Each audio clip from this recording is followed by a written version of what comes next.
నమస్తే, welcome to our channel. నేను అంకిత. Association of Malayalam మూవీస్లో మొన్న కొన్ని రోజుల నుంచి చూసుకున్నట్లయితే ఒక అలజడి అనేది ప్రారంభమైంది. అక్కడ చూసుకున్నట్లయితే సిద్దిక్ పైన కొన్ని ఆరోపణలు అయితే వచ్చాయి. అలాగే ఇప్పుడు అమ్మాలో ఉన్న ప్రతి ఒక కమిటీ ఏదైతే ఉందో దాంట్లో 17 మెంబర్స్ కూడా రాజీనామా చేస్తున్నారని తెలుస్తుంది.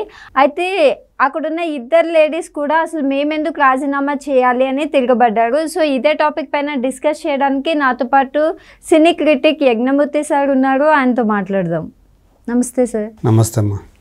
సార్, ఇప్పుడు మలయాళం మూవీలో చూసుకుంటే సిద్దిక్ పైన కొన్ని ఆరోపణలు అయితే వచ్చాయి.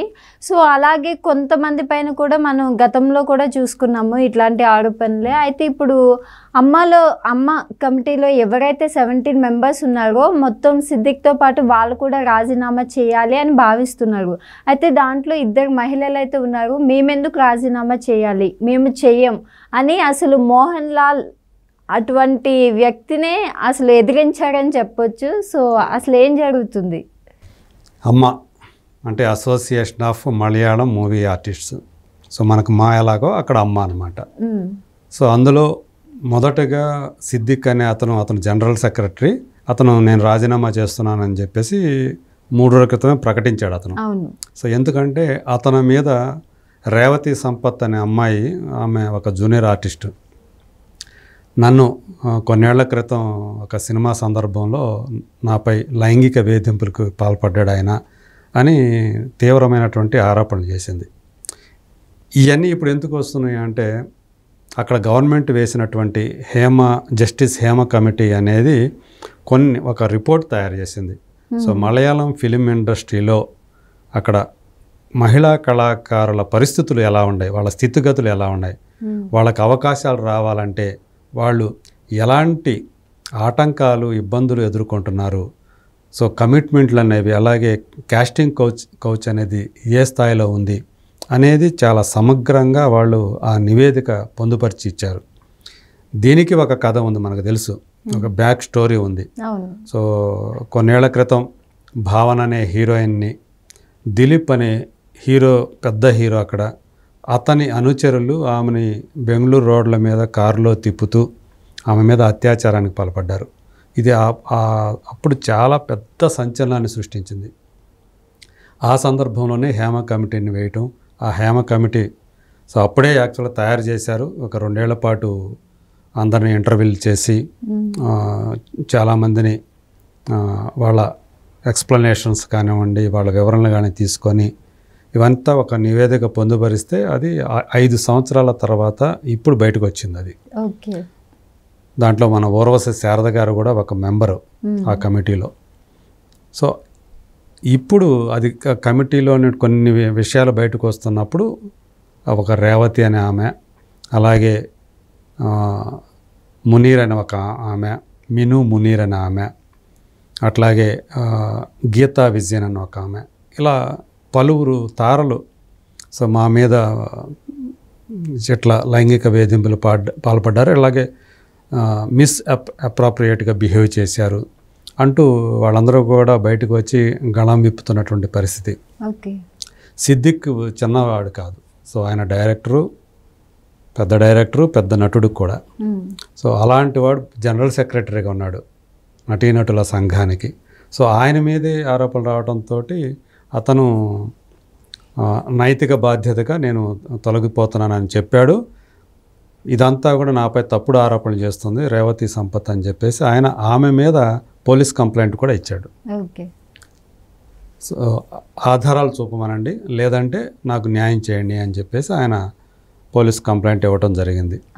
సో తర్వాత మళ్ళీ వరుసగా ఒకరి తర్వాత ఒకరికి ఆరోపణలు చేస్తున్నప్పుడు ముఖేష్ అనే ఇంకొక సీనియర్ నటుడి మీద, సో ఆమె మునీర్ అనే ఆమె ఆరోపణలు చేయటం, సో ఇంకా కొంతమంది మీద కూడా చేయటం, ఇవన్నీ చూసిన తర్వాత మొత్తం కమిటీ మీదే తీవ్రమైనటువంటి విమర్శలు ఇవన్నీ వస్తూ ఉన్నాయి. మోహన్ లాల్ లాంటి వాడు ఒక పెద్ద సూపర్ స్టారు అమ్మకి ప్రెసిడెంట్గా ఉంటే ఆయన ఎందుకు మౌనంగా ఉంటున్నాడు, ఎందుకు ఒక మాట మాట్లాడలేదు అని చాలామంది మాట్లాడుతూ వచ్చారు. ఈవెన్ పృథ్వీరాజ్ సుకుమారన్ లాంటి పేరు పొందినటువంటి నటుడు, సో మనం సలార్లో చూసాం, సో ప్రభాస్కి ఆపోజిట్గా చేసిన ఫ్రెండ్గా అండ్ అతనే అంటే ఒక రకంగా విలన్గా అతననే చెప్పాలి. సో అతను సైతం వచ్చి అమ్మ ఖచ్చితంగా దీని మీద స్పందించాలి అని చెప్పేసి తను కూడా మాట్లాడాడు. సో ఇన్ని వచ్చిన తర్వాత ఇక లాభం లేదనుకొని మొత్తం ఈ 17 మెంబర్స్ కమిటీ ఏదైతే ఉందో వాళ్ళకు ఒక గ్రూప్ ఉంటుందో వాట్సాప్ గ్రూప్, అందులో చర్చించుకొని ఇంకా కమిటీని డిజాల్వ్ చేసేయాలి అని ఒక నిర్ణయం తీసుకున్నారు. దీనికి ముందు మోహన్ లాల్ మమ్ముట్టిని సంప్రదించాడని కూడా వార్తలు వచ్చాయి. సో చెయ్యాలా వద్దా, డిజాల్వ్ చేయాలా వద్దా అనే విషయంలో మమ్ముట్టి కూడా మోహన్ లాల్కి డిజాల్వ్ చేయడమే కరెక్టు, మనం కూడా నైతిక బాధ్యత వహించి చేసినట్లుంటుంది, మనం మన గౌరవాన్ని కాపాడుకున్నట్లుంటుందని ఆయన కూడా సలహా ఇచ్చారని దానికి అనుగుణంగానే ఈ డిజాల్వ్ చేసిన నిర్ణయం తీసుకున్నారనేది సమాచారం. ఇక్కడ చూస్తే అంటే ప్రాబ్లంకి సొల్యూషన్ని వెతకాలి కదా, మరి సొల్యూషన్ చేయకుండా వీళ్ళు రాజీనామా చేయడం ఏంటి? అంటే రాజీనామా చేసిన తర్వాత, రాజీనామా చేస్తే ఇప్పుడు సాధారణంగా ఎవరి మీద ఆరోపణలు వస్తే మంత్రుల మీద లేదా ఇంకోరి మీద వస్తే నైతిక బాధ్యత వహిస్తూ మేము రాజీనామా చేస్తున్నామని చెప్తారు.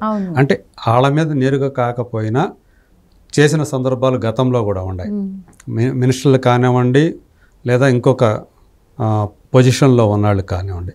సో ఇక్కడ ఏంటంటే వీళ్ళు ఎందుకు అంటే నిష్పక్షపాతంగా ఇప్పుడు ఏదైతే ఆరోపణలు అయితే వస్తున్నాయో దాని మీద ఎవరైనా సరే ఎంక్వైరీలు చేసుకొని వీళ్ళ యొక్క సత్యలత ఏదైతే ఉందో మేము ఏ తప్పు చేయలేదు అని నిరూపించుకోవడానికి కూడా వాళ్ళకు ఒక అవకాశం ఉంటుంది.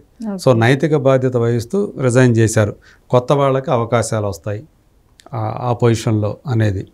సో అందుగురించి చేశారు. అయితే మీరు ఇందాక చెప్పినట్లు ఇద్దరు, సరయు అనే ఒక ఆమె అలాగే అనన్య అనే ఇంకొక ఆమె, వీళ్ళిద్దరూ కూడా ఆఫీస్ బేరర్సే. 17 మందిలో వాళ్ళిద్దరూ కూడా ఉన్నారు. వాళ్ళేంటి, మేమెందుకు రాజీనామా చేయాలి, మమ్మల్ని సంప్రదించకుండా మీరు ఎలా అంటే డిజాల్వ్ చేయాలనే డెసిషన్ ఎందుకు తీసేసుకుంటారు అని చెప్పేసి వాళ్ళు తిరగబడ్డారు.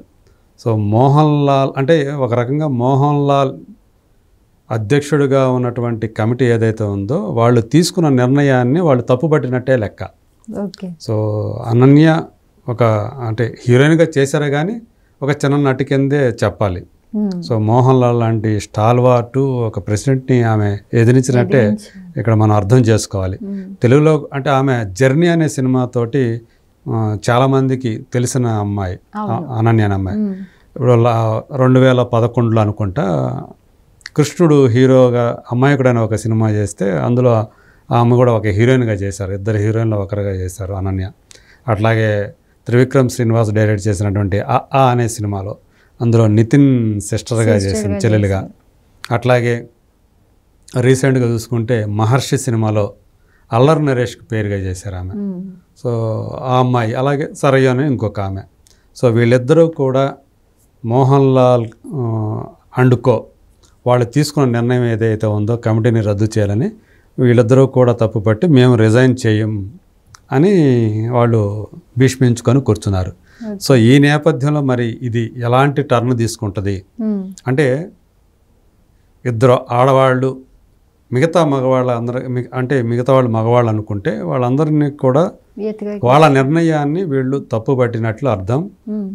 వాళ్ళు తీసుకున్న నిర్ణయాన్ని ఎదిరించినట్లు, నిర్ణయానికి ఎదురు తిరిగినట్లు అర్థం. సో మరి ఇప్పుడు అంటే మొత్తం వీళ్ళు యాక్సెప్ట్ చేయకపోతే మరి మొత్తం కమిటీ ఎలా డిజాల్వ్ అవుతుంది, సో బైలాస్లో ఏముంటాయి ఏంటి అనేది ఇప్పుడు మళ్ళీ ఒక చర్చకు వచ్చింది. సో యాక్చువల్గా అయితే వితిన్ 2 months లోపల డిజాల్వ్ అయిపోయిన 2 months లోపల ఎన్నికల నోటిఫికేషన్ అనేది రావాలి. సో మరి ఏమవుతుంది ఏంటి, ఇది డిజాల్వ్ అయినట్టు అవుతుందా ఏంటి అనేది చూడాలి. ఏదైతే ప్రస్తుతానికైతే మలయాళ చిత్రసీమ అయితే ఒక రకంగా ఈ లైంగిక వేధింపుల ఆరోపణలు ఏవైతే వస్తున్నాయో మేల్ ఆర్టిస్టుల మీద, సో అలాగే కేవలం ఆర్టిస్టుల మీద కాదు డైరెక్టర్స్ మీద, ప్రొడ్యూసర్స్ మీద కూడా వస్తూ ఉన్నాయి. సో ఇది ఒక పెద్ద సంచలనమైనటువంటి ఇష్యూ కింద మారిపోయింది. అప్పుడు హేమ కమిటీ రిపోర్ట్ వచ్చినప్పుడు పెద్దగా ఎక్కువ మంది ఏదైనా మిగతా రిపోర్ట్లు వస్తూ ఉంటాయిలే, సో మీటూ ఉద్యమం వచ్చేసి వెళ్ళిపోయింది కదా ఇంక ఇప్పుడేముంది అని అనుకున్నారు. కానీ ఒక్కొక్కరు బయటకు వచ్చేసి ఈ తీవ్రమైనటువంటి ఆరోపణలు చేస్తున్న నేపథ్యంలో అక్కడ అసలు ఏం జరుగుతుంది, స్ప్లిట్ అయిపోయే పరిస్థితి కనిపిస్తుంది. మొత్తం ఇండస్ట్రీ మొత్తమే రెండు వర్గాలుగా విడిపోయే పరిస్థితి తలెత్తుతుందని చెప్పేసి చెప్తూ ఉన్నారు. మరి అక్కడ ఏర్పడినటువంటి ఒక సంక్షోభం ఏదైతే ఉందో మొత్తం ఇది అంతా కూడా మరి దేనికి దారితీస్తుంది, రేపు ఏమవుతుంది మలయాళ చిత్రసీమ? ఎందుకంటే దేశంలోనే మలయాళ చిత్రసీమకి ఒక గొప్ప పేరు ఉంది.